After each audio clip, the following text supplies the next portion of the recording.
Hello student, मैं मनोज जोगी एक बार फिर से आपका आदर्श एजुकेशन ग्रुप ऐप पर स्वागत करता हूं। तो अभी तक जिन बच्चों ने आदर्श एजुकेशन ग्रुप ऐप को डाउनलोड नहीं किया है तो सबसे पहले वो बच्चे प्ले स्टोर पर जाकर आदर्श एजुकेशन ग्रुप ऐप को डाउनलोड कर लें। आज हम फिजिक्स के लेसन नंबर 1 विद्युत क्षेत्र के टॉपिक रेखीय रेखा पर स्थित किसी बिंदु पर विद्युत क्षेत्र की तीव्रता के बारे में बात करने वाले हैं। इससे पहले हमने अक्षीय रेखा पर स्थित किसी बिंदु पर विद्युत क्षेत्र की तीव्रता ज्ञात की।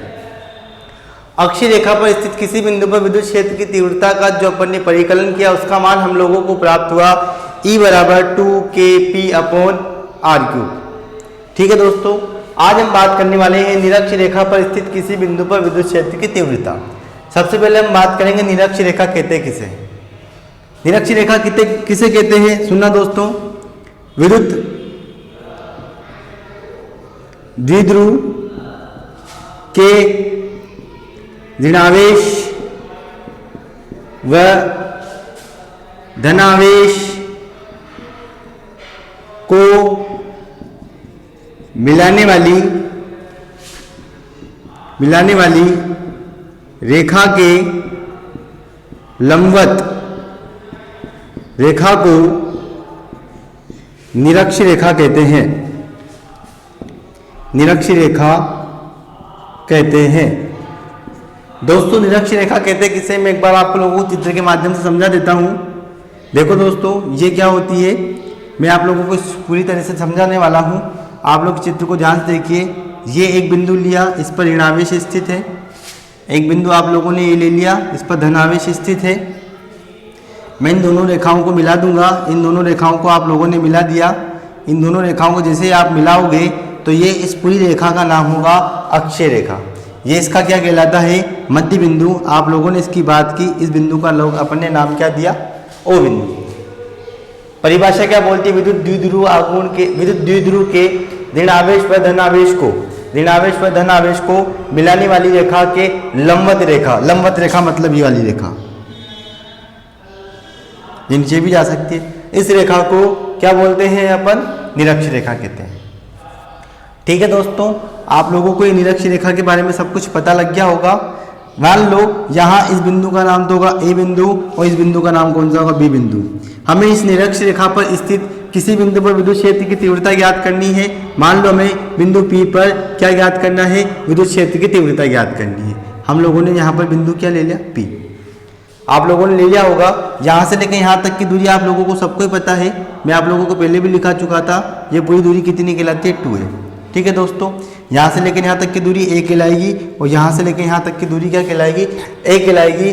और आगे बात करते हैं, जैसे अपन ने अक्षीय रेखा पर स्थित किसी बिंदु पर विद्युत क्षेत्र की तीव्रता ज्ञात की थी तो मैंने उसकी O बिंदु से लेके P बिंदु के मध्य की दूरी R ली थी। वही दूरी आप लोग यहाँ ले लोगे, उससे लेके P के मध्य की दूरी कितनी ले ली आप लोगों ने, R। दोस्तों आगे हम बात करते हैं, इसको इससे मिला देंगे अपन। प्लस क्यू आवेश के कारण बिंदु P पर विद्युत क्षेत्र की तीव्रता कितनी होगी उसकी बात करेंगे। माइनस क्यू आवेश के कारण बिंदु P पर विद्युत क्षेत्र की तीव्रता कितनी होगी उसकी हम बात करेंगे। मान लो प्लस क्यू आवेश के कारण विद्युत क्षेत्र की तीव्रता आप लोग अलग ज्ञात करोगे, उसका मान निकाल लो कितना होगा। मान लिया अपन ने उसका मान होगा E1।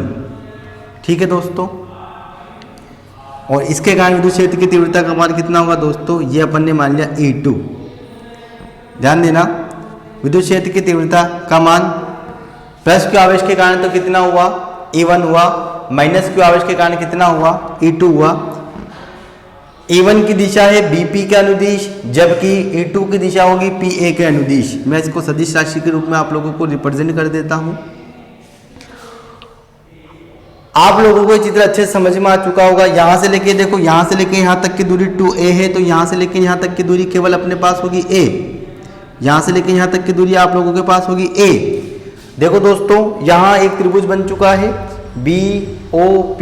जैसे त्रिभुज बनेगा ये लंब का काम करेगा, ये आधार का काम करेगा, तो ये अपने आप क्या बन जाएगा, आप लोगों को कर्ण बन जाएगा।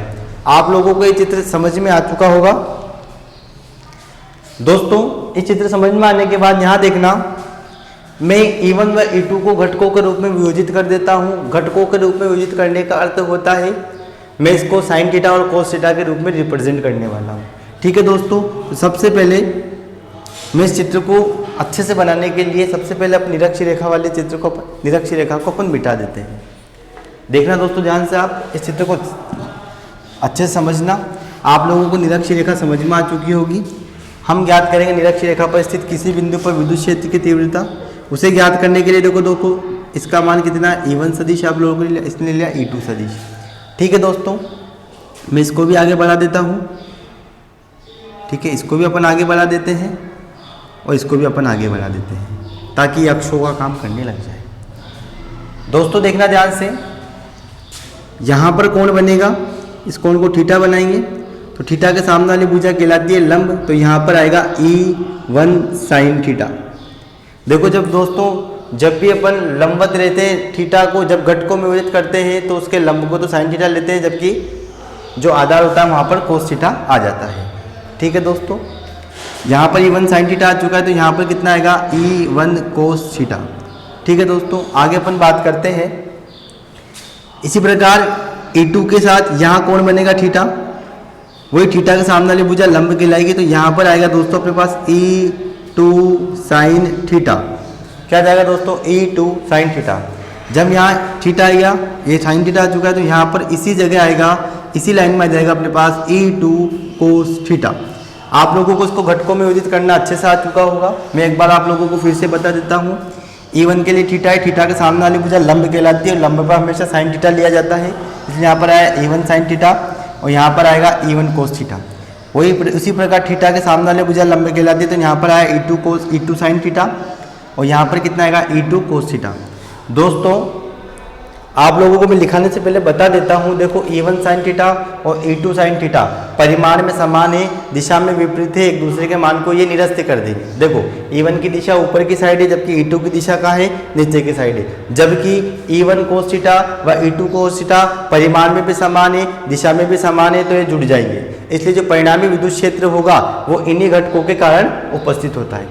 दोस्तों आगे मैं बात करने वाला हूँ। देखो यहाँ से यहाँ तक की दूरी r है, यहाँ से लेकर यहाँ तक की दूरी a है, तो इस दूरी का मान कितना होगा। देखो आप सबको पता है पाइथागोरस प्रमेय से, ये आधार है, ये लंब है, तो आधार और लंब तो कर्ण अपन आसानी से निकाल सकते हैं। कर्ण स्क्वायर बराबर क्या होता है, आधार स्क्वायर प्लस लंब का स्क्वायर। ठीक है दोस्तों, तो मैं यहाँ लिख देता हूँ, मैं आप लोगों को समझा भी दूंगा।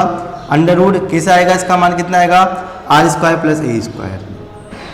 ठीक है दोस्तों, उसी प्रकार इसका मान भी सेम आएगा, कितना आएगा, r square plus a square. ठीक है दोस्तों, आप लोगों को चित्र अच्छे समझ में आ चुका होगा। फिर भी आप लोगों को इस चित्र से संबंधित कोई भी समस्या हो तो आप मुझे कमेंट जरूर कीजिएगा।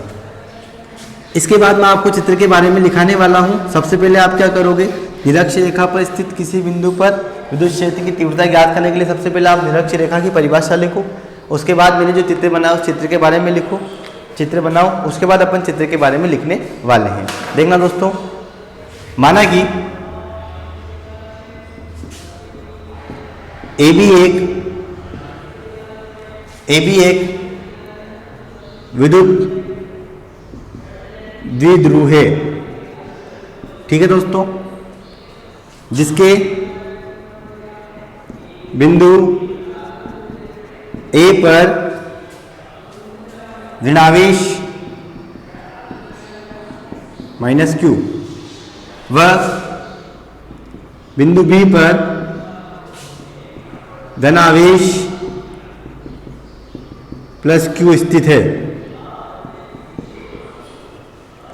यही है चित्र में। इस विद्युत द्विध्रुव की निरक्षीय रेखा पर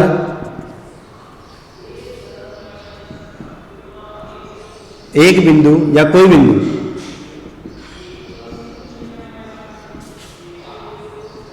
P स्थित है, जिसकी O बिंदु से दूरी कितनी है दोस्तों, लिखा था मैंने O से लेके P तक के मध्य की दूरी स्मॉल r है। ठीक है, हमें बिंदु P पर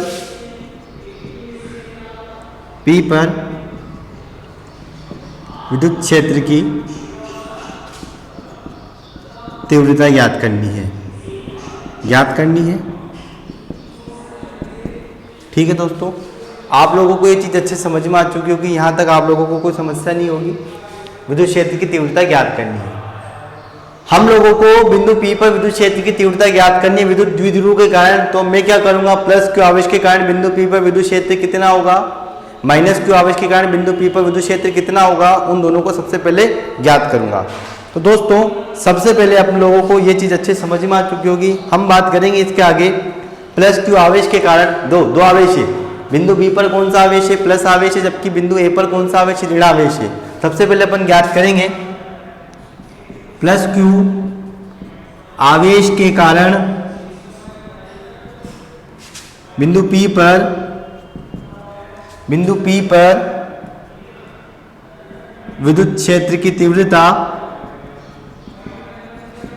तीव्रता E1 हो तो, मैंने वो दोस्तों E1 हो तो E1 बराबर कितना आएगा दोस्तों, E1 बराबर कितना होता है आप लोगों को मैंने बताया। E बराबर अपन ने निकाला था Kp/r²। K आप लोगों को मैं आप लोगों को K का मतलब बता चुका हूं। K का मतलब होता है 1/4πε0। Kq/r²। Q की जगह Q आएगा क्योंकि धनावेश है, अपॉन r² का मतलब होता है कि B बिंदु से लेके P बिंदु के मध्य की दूरी कितनी है। तो वो दूरी आप लोगों को मैं पहले तो BP लिख देता हूं ताकि आप लोगों को याद रहे कि वहां पर BP का मान आप लोगों को लिखना है। मैं यहां लिख देता हूं BP²। ठीक है, ये तो बात होगी E1 के लिए। समीकरण नंबर बन चुकी है अपने पास 1। यहां तक आपको कोई समस्या नहीं होगी दोस्तों। मैं आगे बात करूंगा माइनस Q आवेश के कारण बिंदु P पर विद्युत क्षेत्र की तीव्रता E2 हो तो। आगे लिखना दोस्तों आप लोग, ये आप लोगों को E1 के लिए काम है। हम बात करेंगे E2 के लिए। सबसे पहले लिखना आप दोस्त, माइनस Q आवेश के कारण विद्युत क्षेत्र की तीव्रता E2 हो तो E2 बराबर क्या आएगा दोस्तों, E2 बराबर आएगा वही K माइनस आएगा अपॉन आएगा। अब माइनस Q आवेश की बिंदु A से दूरी कितनी है दोस्तों, PA का स्क्वायर। समीकरण नंबर ये बन जाएगी 2। ठीक है दोस्तों, आप लोगों को सबसे पहले P व A के मान PA व BP के मान निकालना पड़ेंगे। PA व BP के मान निकालने के लिए मैं सबसे पहले चित्र की बात कर लेता हूं। कोई सा भी चित्र देखो, आप लोगों ने इस प्रकार का छोटा सा चित्र बनाया। आप चित्र में देखते जाइए ध्यान से। चित्र समकोण चित्र है, तो आप क्या लोगो BOP ये ले लो, या फिर क्या ले लो AOP ले लो, बात एक ही है। चित्र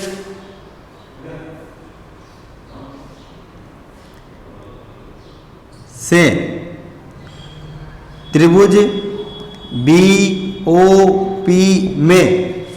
BOP में पाइथागोरस प्रमेय से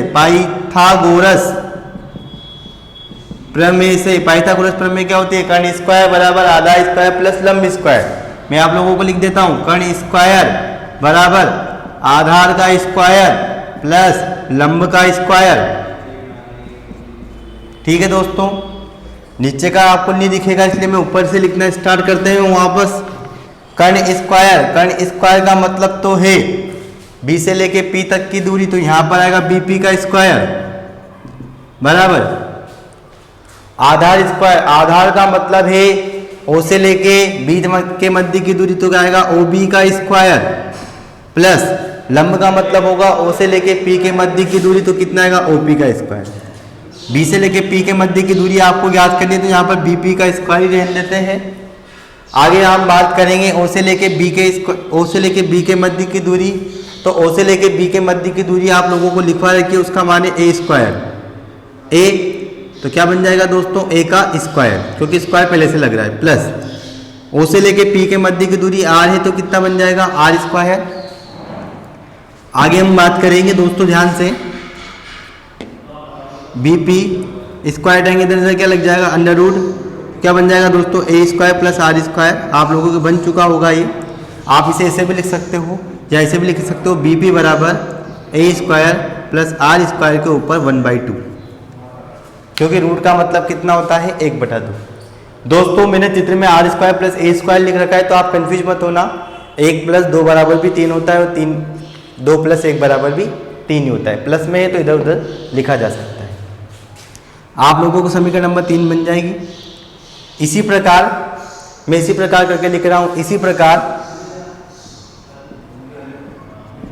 त्रिभुज, देखो अपन ने एक त्रिभुज क्या लिया,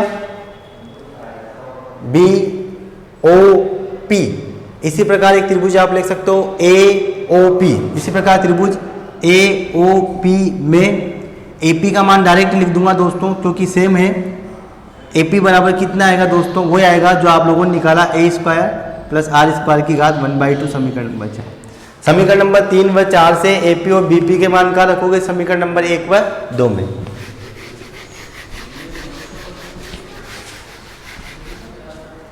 समीकरण नंबर 3 व 4 से मान 1 व 2 में रखने पर दोस्तों जैसे अपन मान रखेंगे तो E1 का मान प्राप्त होगा आप लोगों को के क्यू अपॉन दोस्तों ध्यान से देखना आप लोग, क्या था मान बीपी, उसका ऊपर स्क्वायर, और बीपी का मान आप लोगों को क्या प्राप्त हुआ। आप लोग उस चीज़ को ध्यान से देखना दोस्तों। मैं मंजिला कोष्ठक लगा देता हूँ, R square plus A square या फिर A square plus R square की घात 1/2, और उसके ऊपर आप लोगों को प्राप्त हुआ, उसके ऊपर आप लोगों को प्राप्त हुआ, क्या प्राप्त हुआ, स्क्वायर। ठीक है दोस्तों, देखो घात के ऊपर घात हो तो घातें गुणा होती तो 2 से 2 कट जाएगा। E1 का मान कितना प्राप्त होगा आप लोगों को, के पी अपॉन के अंदर आएगा R square plus A square. ठीक है दोस्तों, ये आपको समीकरण नंबर प्राप्त हो जाएगी 5। और E2 का मान इसी प्रकार प्राप्त होगा, माइनस के क्यू अपॉन में कितना आएगा, R square plus A square. ठीक है दोस्तों, समीकरण नंबर 6। समीकरण नंबर 5 व 6 देखो आप ध्यान से। समीकरण नंबर 5 आप लोगों को प्राप्त हो चुकी है, समीकरण नंबर 6 आप लोगों को प्राप्त हो चुकी है। समीकरण नंबर 5 व 6 आप लोगों को प्राप्त होने के बाद एक निष्कर्ष निकला कि E1 व E2 का मान परिमाण में तो समान है लेकिन दिशा में विपरीत है। क्यों? क्योंकि दोनों की वैल्यू तो बराबर है, फर्क कितने सा है, माइनस का। तो आप लोग ध्यान से, इसके बाद अपन को लोगों को लिखना है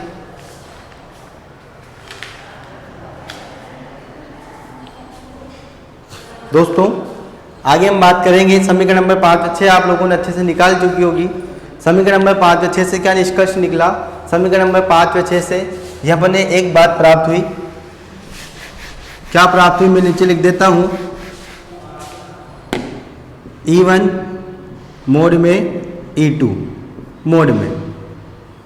देखो इसका अर्थ क्या हुआ, E1 व E2 का परिमाण तो समान है लेकिन दोनों की दिशा एक दूसरे के विपरीत है। या इसको इसे लिखा जा सकता है E1 बराबर E2 लेकिन माइनस का चिन्ह। देखो दोनों का मान तो बराबर है, फर्क कितने सा आया, माइनस का। इसका अर्थ निकलता है कि दोनों का परिमाण तो समान है, दिशा विपरीत है, लेकिन एक दूसरे को मान को निरस्त नहीं करेंगे क्योंकि दोनों की कीरक रेखा का मान अलग अलग है। इसलिए हम E1 व E2 को घटकों के रूप में विभाजित करेंगे। आगे हम बात करेंगे, मैं इसी के नीचे आप लोगों को लिखना है, बिंदु P पर परिणामी विद्युत क्षेत्र, बिंदु P पर परिणामी विद्युत क्षेत्र ज्ञात करने के लिए E1 व E2 को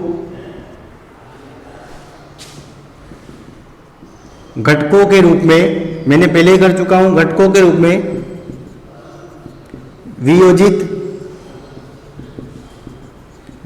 करने पर E1 sin थीटा व E2 sin थीटा परिमाण में समान है, दिशा में विपरीत। आप लोग चित्र में देखना, E1 sin थीटा व E2 sin थीटा परिमाण में समान,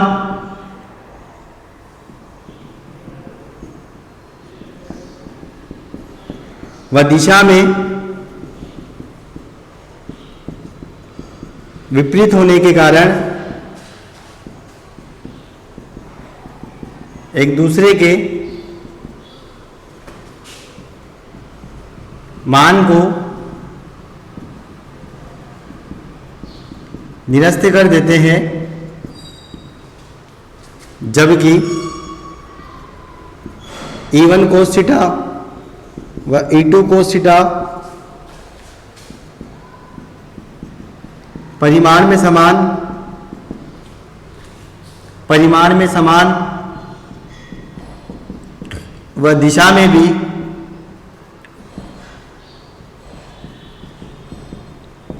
समान होने के कारण जोड़े जाते हैं।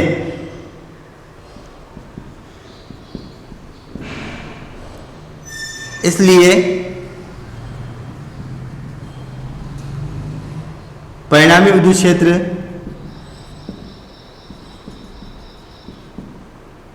इन्हीं घटकों के कारण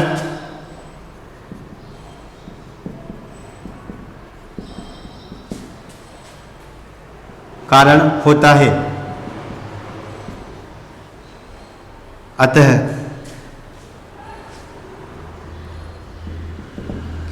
परिणामी विद्युत क्षेत्र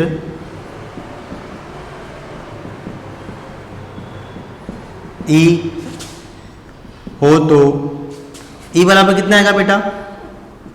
दोनों को जोड़ेंगे, कौन कौन से घटक जोड़ेंगे? E1 cos theta plus E2 cos theta. परिणामी मान की बात कर रहे हो आप। समीकरण नंबर आप लोगों के 5, 1, 2, 3 हो चुकी है, 4 भी हो चुकी है, 5 भी हो चुकी है, 1, 2, 3, 4, 5, 6 भी हो चुकी है। शायद ये समीकरण कौन से निकलेगी आप लोगों के? समीकरण नंबर आप लोगों के निकलेगी 7। दोस्तों आगे ध्यान से देखना, इसी के मैं इस लाइन को ऊपर लिख देता हूं ताकि आप लोगों को अच्छे समझ में आए। E बराबर कितना निकाला आप लोगों ने? E1 cos theta plus E2 cos theta. दोस्तों ध्यान से देखना, आप लोगों को समीकरण नंबर 5 और 6 देखो, दोनों का परिमाणी मान समान है। आप लोगों को पता है ये समीकरण नंबर, इसको मैं दे देता हूँ 7। चूंकि E1 का परिमाण और E2 का परिमाण दोनों बराबर है, इसलिए क्या होगा? E बराबर कितना होगा? E1 cos थीटा प्लस यहाँ E2 की जगह भी कितना आएगा? E1 cos theta. दोनों का परिणामी मान बराबर है, तो E बराबर अपन परिणामी मान निकाल दें। E बराबर कितना आएगा? E1 और E1 कितना बन जाएगा? 2E1 cos theta. समीकरण नंबर बन जाएगी 8। अब आप लोग क्या करोगे? समीकरण नंबर 8 में E1 का मान रख दो।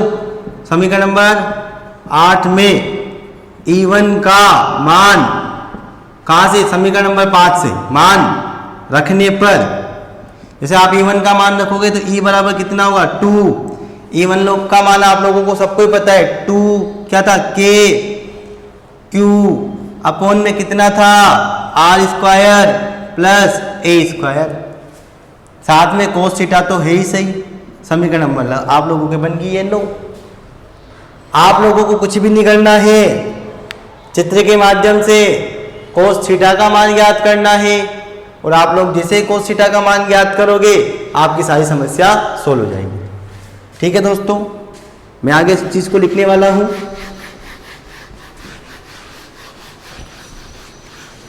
आप लोगों को मान निकालना है cos थीटा का। cos थीटा का मान निकालने के लिए cos थीटा सबसे पहले आपको लाल बटा कक्का याद होना चाहिए। लाल बटा कक्का का मतलब क्या होता है? ये साइन का मान होता है, ये कोस का मान होता है। आप लोगों को मैं कोस थीटा का मान ज्ञात करते हैं, तो कोस थीटा का मान ज्ञात करने के लिए आप लोगों को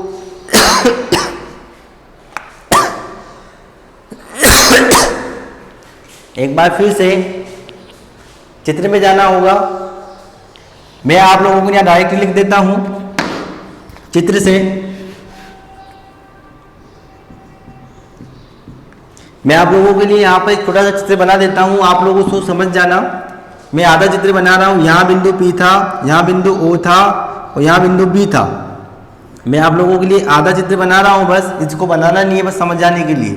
ये P था, यहाँ से लेकर यहाँ तक की दूरी R थी, यहाँ थी और ये थी। यहाँ थीटा बनाना है आप लोगों को, क्या बनाना है? थीटा। आप लोगों को कौन सा थीटा बनाना है? चित्र से कोस थीटा बराबर, मैं बता देता हूँ, कोस थीटा का मतलब होता है लाल बटा कक्का से आधार बटा कर्ण। क्या होता है? आधार बटा कर्ण। तो कोस थीटा अपनी जगह आएगा।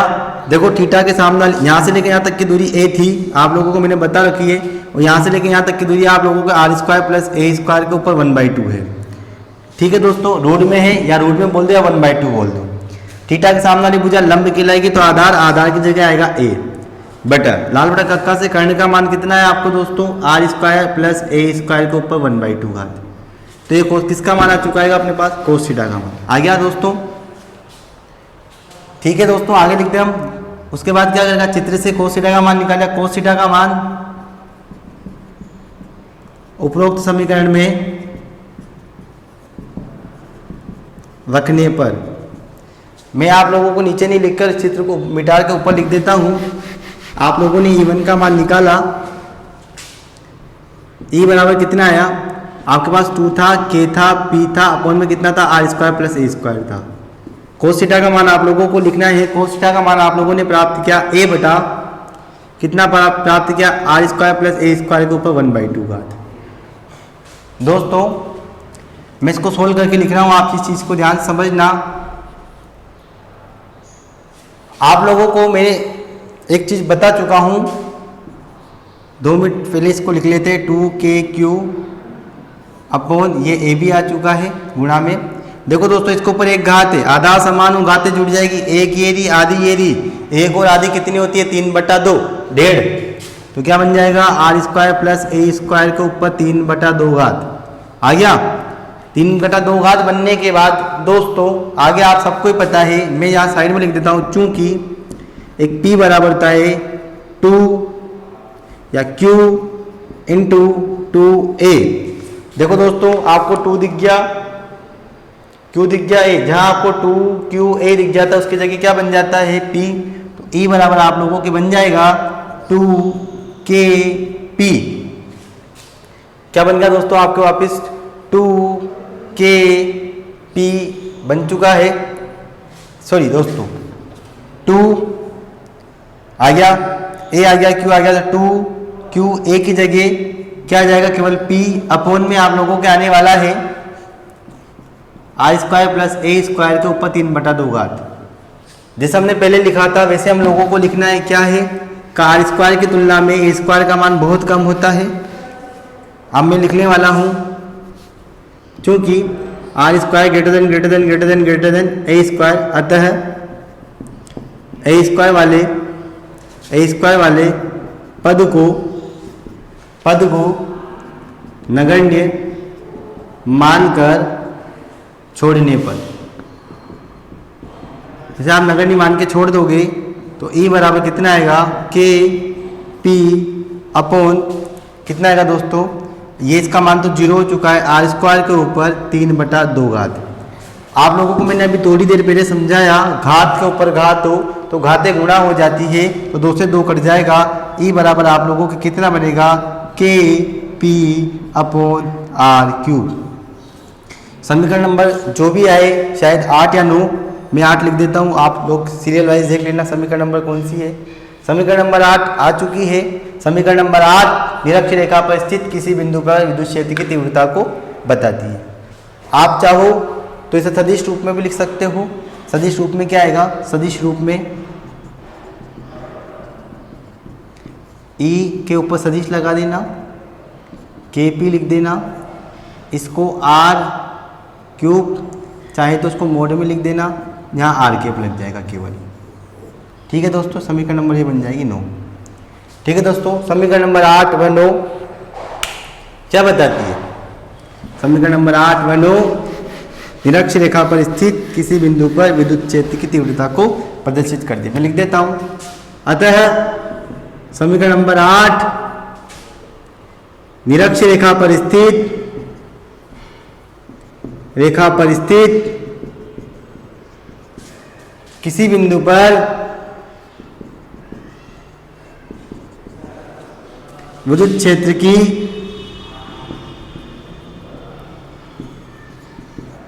तीव्रता को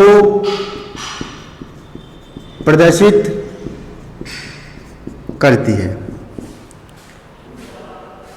दोस्तों, आपका ये टॉपिक यहां समाप्त होता है। आप लोगों को मैंने निरक्षीय रेखा पर स्थित किसी बिंदु पर विद्युत क्षेत्र की तीव्रता का मान ज्ञात करना सिखाया। इससे पहले मैंने आपको अक्षीय रेखा पर स्थित किसी बिंदु पर विद्युत क्षेत्र की तीव्रता का मान ज्ञात करना सिखाया। आप